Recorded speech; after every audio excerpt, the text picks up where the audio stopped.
All right, hello everybody. Welcome to the Kubernetes SIG Architecture Community Meeting for uh, Thursday, September 22nd, 2022. Um, let's get started. Hey Han, I see you have this on upcoming meeting item agendas, but Yep. Did you want to talk about that today? Yeah, I did. Okay, let's move that down then. We will start with you get the I'm putting it at the end. Next time, just put it in on a day. It's fine, unless it's going to take like an hour. Okay, awesome. Thank you, everybody. Let's start with David. All right. And have you given me the powers? You need to give me screen sharing powers, or I request screen sharing powers, please. There's probably a way to give it to everybody, but I don't know how to do that. I'll give it to you.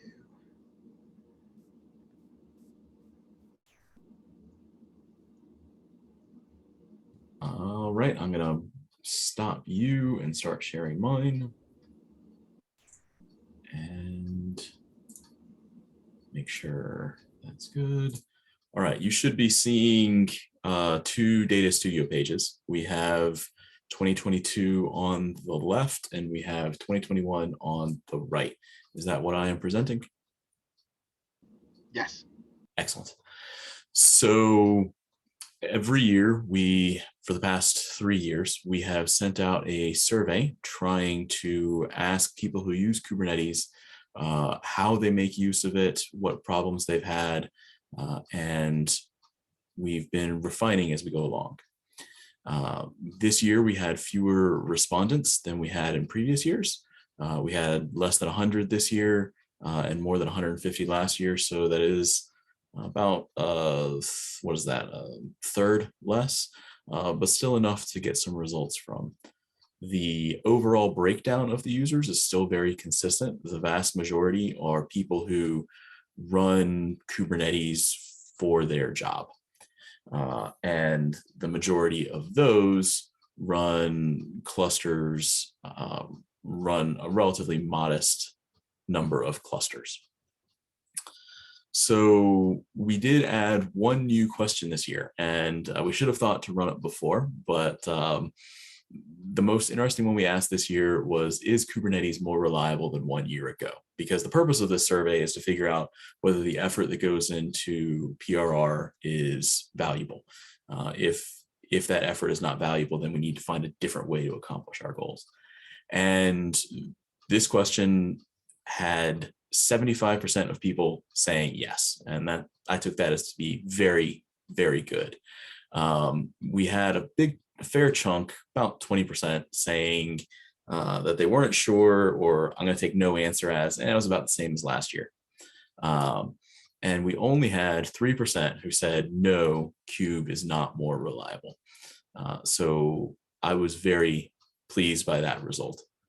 The other interesting thing that we found is we always ask about what versions are represented. And I'm actually going to skip ahead one. We updated our visualization to indicate how many releases back a particular cluster, the oldest version you support is, compared to the most recently released. So the most recently released this year was 124, and last year was 121. And what's noteworthy here is that the oldest version that cluster admins have to manage is at 121 for a very high percentage of clusters compared to previous years. So N-3 was only at 25% last year, and N-2 had we had shifted forward significantly. This is the most obvious reason for this is likely to be beta API removal. And it was a thing we were concerned about happening. It looks like it has happened, but it's also why we stopped serving beta APIs by default.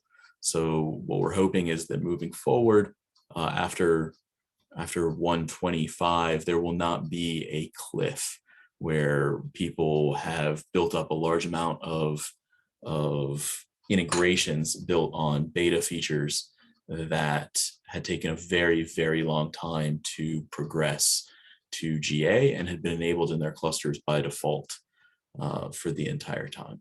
So we're looking to see improvement there. There's a lot more detail in these charts. Much of it is pretty consistent with what we had seen in the past. I just want to hit one more thing to try to keep this fairly brief. And it is the rate of alpha API enablement.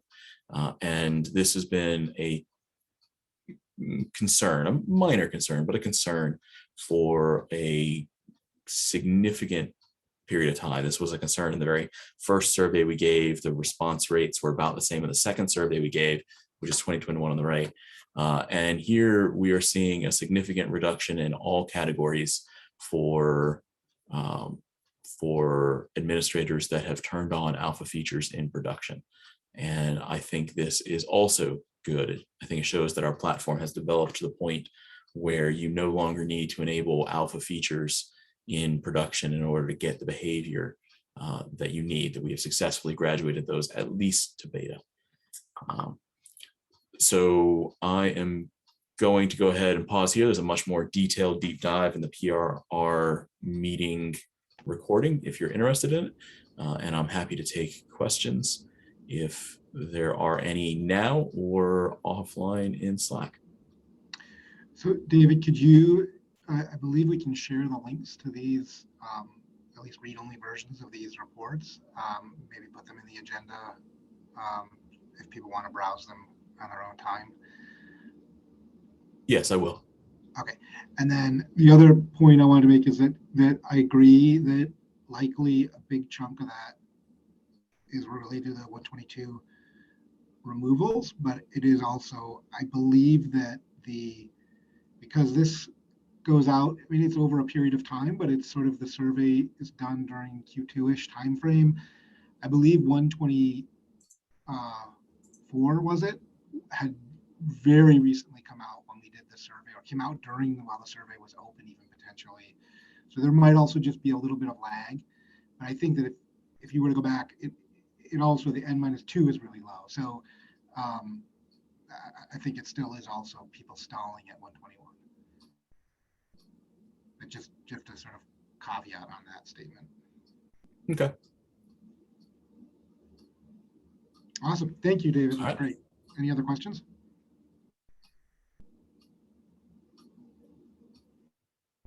Okay. I believe Rian is next. Thanks, John. Sorry for no camera. I've got some internet issues. 3 tests today. The resource quota is the same one that we brought last week. Derek reviewed it and gave us an eligibility approved rights to get that in. So thank you very much for that. Then we brought 2 new ones this week that we have not brought last week. Read replace controller, replication controller. We need some eyes on that for a review. We'll appreciate.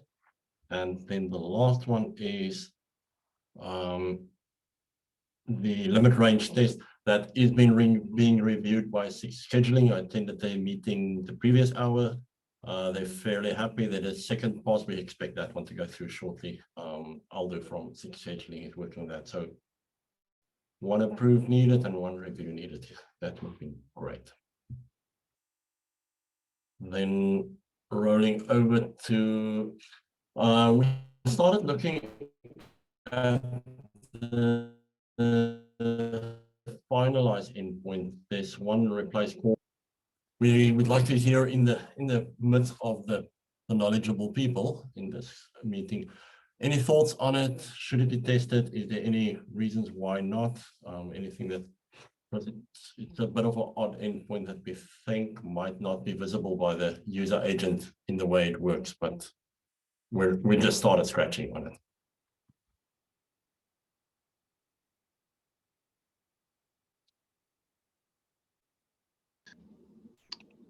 So is that's just the the finalizer updates for, I don't actually know. I'm not intimately familiar with the endpoint naming, and is that replacing the finalizers in a namespace, or what does it do actually? Because if we do, then probably, yeah, we need to test that. If that's what if it's modifying the finalizers, that's something we probably need to. Does anybody know on the call? Tim, I see you're here. No idea. Okay. No, I don't know. Okay. You're on mute, but you just briefly unmuted. Yeah, so we don't know, Rian, I guess is the answer. Maybe David knows. But he's silent, so my guess is he doesn't.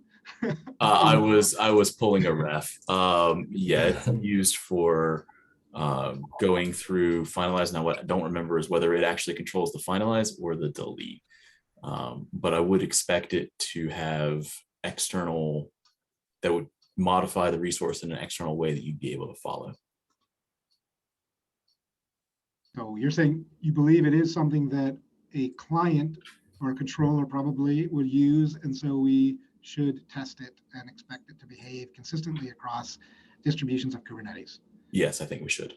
Okay. Does that help, Stephen? Or Rian? Yes, thank you very much. Then just one last point that it's not on the agenda, but it is lower down the 25th of August. We discussed the auth endpoints. I have created an issue and dropped that in the SIG auth. And David, I also pinged you for that, just for some review of eligibility of auth endpoints. It was not surety, but I linked the video and put all the comments and hyperlinks there for review. I appreciate some eyes on that. And that is me for today. I appreciate some reviews. All right, thank you, Rian. Thanks, John. Tim. Hey, everybody. So this is one of those code areas that falls under no other SIG, so SIG Arch gets it by default. I thought I would show up here just to give a brief update on it. Some of you may know that I've spent some of my free time over the last 6 months looking at what Go has built as a feature called workspaces, which are multi-module concept space. It's really designed for what we're doing with Kubernetes and staging, and it lets a lot of the tooling just work transparently across modules. So you'll no longer get those weirdo error messages that say, package main is not in this module or something like that. It's an enormous set of changes. And one of the things that I find myself really questioning is the ongoing utility of the makefile craziness, which generates files on the fly. It was originally added in the hope that if we generated them on the fly, we wouldn't have to check them in. Then the main problems with checking them in have been resolved. The conflict hubs that used to exist are gone. And we do check them in, and I don't really see us changing that anytime in the future, which leaves me questioning whether the makefile silliness is actually worth its weight. I've personally come to the conclusion that it's probably not. And I reached out a little bit to Jordan and Clayton and Daniel and some other folks, and they all sort of agreed that the bus factor on that area is too high, it's too complicated, it's too brittle. It only half works anyway. There's still a bunch of code generation that doesn't run through that mechanism. And it's slow. It impacts every build. Every time you use make for anything, it has to spend 15 seconds figuring out there's nothing for it to do. And so I'm proposing to abandon ship on that. And so I've been working on a pull request to basically convert the 5 or 6 code generation that we do automatically into one of the regular old hack scripts. And we would just run it when you need to run it. And there's an outside chance that people will make an API change and then run tests without running code generation, and then it will all pass, and then it shouldn't pass, and then they'll push it up to CI, but CI is going to make clean on it anyway. So I will try to put in place mechanisms to make sure that that doesn't actually make it into the tree. So then I guess I'm here to say, does anybody object? Right, the script to replace the makefile is significantly shorter than the makefile itself and much more obvious to read and to extend. I haven't offered a pull request just yet, but I will hopefully within a couple of weeks. Anybody want to stop me before I do? Anybody wants to dance a jig on the grave of the makefile.generated files? I'm trying to remember if you're talking about the bit that does the deep copy. Yep. Logic. Yeah. Yeah, I'd be very happy to see that die. Okay, that's what I expected to hear. So consider this its notice of execution. If anybody has problems with that idea, let me know. That's all. Thanks. Awesome. Thank you, Tim. All right. Han. Yeah, thanks. Yeah, so I wanted to bring this up because I have a cap out specifically to add component health SLIs to each Kubernetes component. So in short, I'm not going to make everyone read the cap. It's a very simple idea. We have health Z endpoints, live Z, ready Z endpoints on all of our Kubernetes components. And right now, for people to make SLIs from that, you basically have some outside process which hits that endpoint and then converts this into a metric with a 1 or 0 value, and then that gets used in an SLO. So this is like, everybody basically has to do this. So there's a simpler way to do this, which is to emit a metric, which corresponds to the health value of the health endpoint. And we can expose this on each of the components. The reason why I want a separate endpoint and not reuse the existing metrics endpoint on each of the components is because for SLI data, you generally want greater granularity, which means higher scrape intervals. And as a result of this, this disincentivizes you from wanting to use the existing metrics endpoint. And if you have stuff like API server, where you have like a zillion metrics with tons of cardinality, you basically can't scrape that every 5 seconds because the cost would be extremely prohibitive. And that is basically why I'm advocating for adding a new endpoint for component health SLIs. And I just wanted to make sure that people were okay with this, since this is basically adding a new endpoint to all of the components. Don't we already have a way to limit the returned set of metrics from the metrics endpoint? I thought you could say, I want the metrics with these names. What?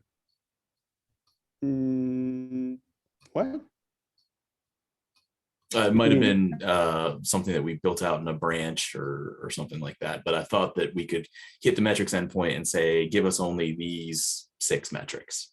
We have, I mean, you can grep. We also have a disallow list, but that has to be passed in as a flag to the component to limit the number of metrics. Okay, so it was to the component. It wasn't on the, it wasn't query param. Yeah. I think there's a point there though, like, would a separate endpoint be right, or could you put a query string on the metrics endpoint that we have today to just select an individual or a couple of? I mean, the reason being, I wonder about things like, you know, I know that people protect those metrics endpoints, and then they have RBAC, they have like proxies for RBAC associated with them. And if we have a new endpoint, is this going to trigger a bunch of new config that people have to do in order to protect that endpoint? Or it won't be protected. Like what would be the sort of, maybe you've got this in your cap, but what would be the operational issues associated with a different endpoint? So the RBAC rules are usually path-based. So if you have metrics, you should have access to metrics/health. And second, the problem with actually including it in the, let's say you included this into the raw metrics endpoint and we somehow supported a query parameter string that allowed you to see some set of metrics. basically what you would have to do is you would have to have a scraper which scraped that same endpoint, but with a query string in both versions. Like you would need like metrics A through N in one, and then M to Z in the other. And the reason why is otherwise you would get duplicated scrapes and you would have to dedupe them. Yeah, I could certainly see having a positive and negative list. I guess I'm looking at this, and the problem that you raised of I want to base some sort of SLI on a subset of my metrics seems like a general. I have these metrics, and some of them I want to scrape more often, Yes. and selecting your favorite and putting it into a separate endpoint. I'm looking at the end game of that, and like, would we add readiness to the health disease endpoint as well? Yeah, for sure. But okay, so we've got health and we've got ready now. So would I add percent failure on 500 series error messages? Because 400s I don't really care about, but the 500s, those are probably me. Would I add that? The problem with the API server request metrics is that they are too high cardinality to scrape super frequently. Sure, but let's make it smaller. Let's make one that I want to have an SLI on, or I want to have a queue depth check on my queue controller manager. I think David's point is like, are there? A generic class of, that's actually a good point. A generic class of things that you want to scrape more frequently. Yeah, and so like I understand like making new endpoint is one way to do that, but if it would be more effective to say everyone might have different SLIs, we have what we think they might be. If we have a way to allow list the set of things we want and hit the metrics endpoint and then turn that around and blacklist on the other side, do we actually get a better result? That is just going to be a very janky configuration thing because we have literally hundreds of metrics. And so you would, if you can imagine the query string, it would just be terrible. Well, I'm imagining someone who's got an SLI and they have 12. And so they put the 12 in there. You basically need to not have them in the other list. Right. And so you could have allow list equals, and then you could have deny list equals. Allow and deny don't work there. But the if you have both the positive and the negative filtering, then you only ever specify 12. And these are my SLIs and these are my not SLIs.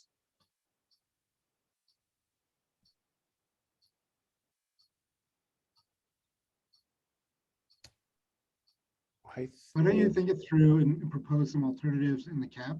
I mean, we can talk about it here, we have time, but I just like the basic idea is don't limit yourself to this set of metrics that people might want SLIs for. People may want SLIs for other metrics. What would be your solutions to that? So a query string would include exclude is one, a separate endpoint is another, different categories that they could configure is another. There's lots of different ways to solve the problem. So there's already precedent actually for additional metrics endpoints, right? Like the kubelet exposes metrics probes and they expose metrics resource. So for similar reasons. But that almost argues for why that's not a good approach, because we don't know the new ones that are going to come along. Is there a way to solve the problem once rather than solving it over and over again with different endpoint names? That's the question.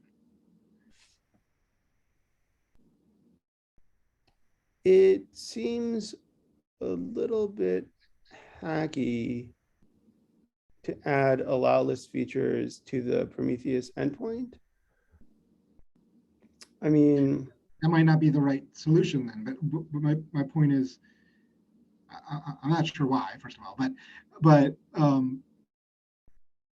I think David's point is like, you're proposing a solution to a one-off problem that may be a class of problems.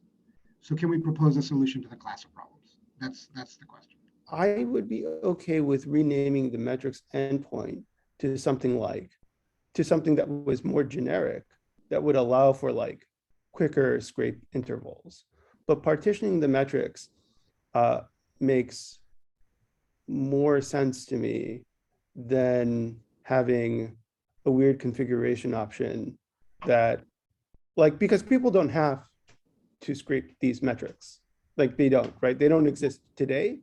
And if you were to get them in a normal metrics endpoint and use them, like there's the potential that someone could use them incorrectly, right? So like currently people set their default configuration for Prometheus to this one endpoint. They set a scrape interval that's like 30 seconds or 1 minute. And there are problems with this for SLI metrics. And so it would be quite easy for someone to build, you know, a bad SLI pipeline, right? You would just stumble into it. Yeah. Quite. I think it is worth exploring on the cap. My point was what you were saying, John, that like this looks, identifying a subclass of I want to scrape these more often seems valuable. But I don't know that we can assume that as Kubernetes developers, we know what that perfect set is going to be. And so allowing it to serve an intent of, I want to scrape these for SLIs, so I want to scrape them more often, I want to choose a small set, and allowing an end user to somehow configure that seems to make sense to me as a solution. One way to do that is with a query on the regular metrics endpoint. Another way to do that would be, you know, command line flag that says, put these into the metrics SLI endpoint. I'm sure you can think of other ones as well, but solving that general problem of I want to collect these more often seems more compelling to me than. Yeah, I like metrics SLI. Like that is generic and it is extendable. Okay.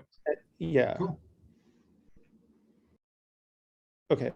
Metrics XLI sounds great to me, actually.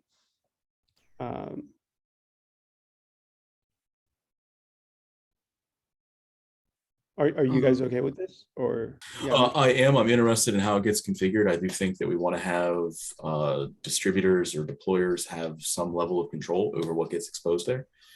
We know things we would certainly suggest, but I think they would know what they actually want to watch and then potentially place objectives on, and that we may not know that in advance. yeah, the health ones for sure, though. I'm as a default, absolutely. Yeah.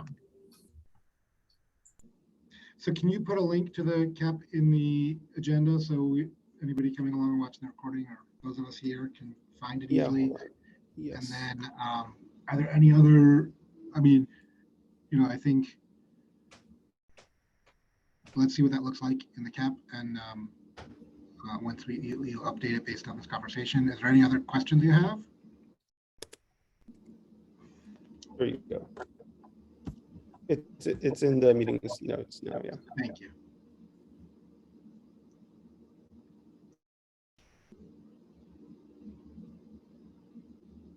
If there's no other discussion on that or any other topics, let's stop early. Sounds great. Awesome. Thank you, everybody. Thanks, everybody. Yep. Thanks for the Thanks. reviews. Cheers. Thank you. Bye-bye. Bye.